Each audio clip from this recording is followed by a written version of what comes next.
আরে সেমডি ম্যাডাম ধনী স্যারকে ছেড়ে দিন, আমি তো আছি আপনার জন্য।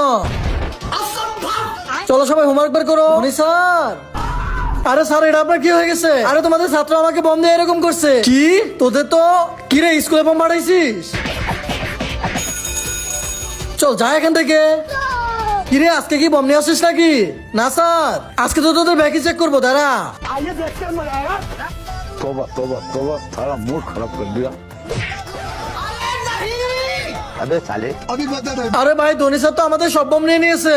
আবে এই দেখ ভাই, আর জায়গা अब तू गया बेटा, अब तू गया देख, तेरी औकात मैं दिखाता हूँ तुझे। हे प्रभु দাঁড়া। তার আগে তুমি যদি ইন্ডিয়া পতাকাকে ভালোবাসো তাহলে ভিডিওতে একটা লাইক করো, আর তুমি যদি আমার মতন বাংলাদেশি পতাকাকে ভালোবাসো তাহলে ভিডিওতে লাইক সাবস্ক্রাইব করো, আর তুমি যদি এই দুইটার ভিতরে একটাও না করো তাহলে আমি বুঝবো তুমি এই দুইটার ভিতরে একটাকে ভালোবাসো না। बेकार है भैया, मैं तो टूट गया। তোকে তো আরে স্যার দাঁড়াও, না হলে স্কুল উড়িয়ে দিব। এখন মারো। झूठ भाई।